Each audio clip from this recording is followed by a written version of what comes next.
You know, early this morning I showed the film that talked about all the things that had happened in the last 21 months. What I left out is there's been a number of significant incidents that were caused by excavation damage. So I've just got, looks like 2 minutes.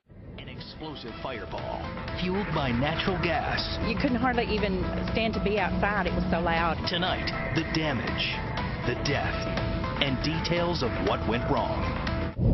These homes are about 5 miles from the Johnson County explosion site, and you can clearly see there how high the flames shot up into the air. Now, here are the facts about the fire and the crew that was working at the scene at the time. 14 people were told were there when it happened. Tonight, we have confirmed that one person's body has been recovered. 8 others were injured. 14 workers were digging holes for new power lines. The drill punctured the buried 36-inch gas pipe.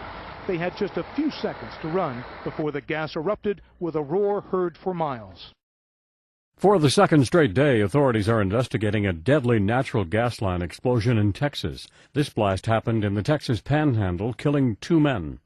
Officials say the explosion happened when a bulldozer struck a pipeline in a remote area just miles from the Oklahoma border.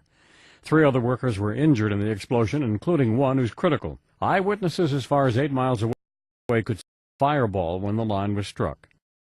Erupted from the ground in a huge geyser, thousands of liters of crude oil spraying nearby homes and vehicles in a sticky downpour. This is the culprit, an excavator working on the Barnett Highway. It accidentally ruptured a pipeline carrying crude from oil tanker docks to a nearby refinery in Burnaby. RCMP and firefighters went door to door, evacuating at least 50 homes.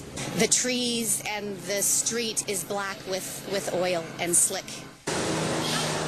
It took nearly half an hour before crews were able to stop the gusher, but the damage had already been done. Despite frantic efforts by workers to contain the spill, oil had already leaked into storm sewers and began creeping into Burrard Inlet, home to a large and diverse population of wildlife. It is a very tragic set of circumstances because it will have some impact on the environment, but we're glad we were able to move so quickly to bring it under control.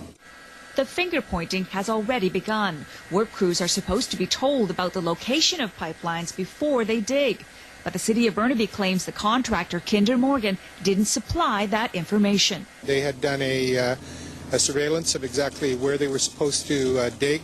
The information they had was that there wasn't going to be a pipeline affected. Our understanding is that all the appropriate information was provided, so the investigation will uncover anything different than that. Environmental groups are using booms to contain the oil in Burrard Inlet, then start on the cleanup in earnest. As for what impact the spill will have on the environment, that's a question that only time can answer. All right, just a couple examples of major incidents that were caused by excavation damage. And those were kind of the extremes, maybe not the norm, but it shows what can happen.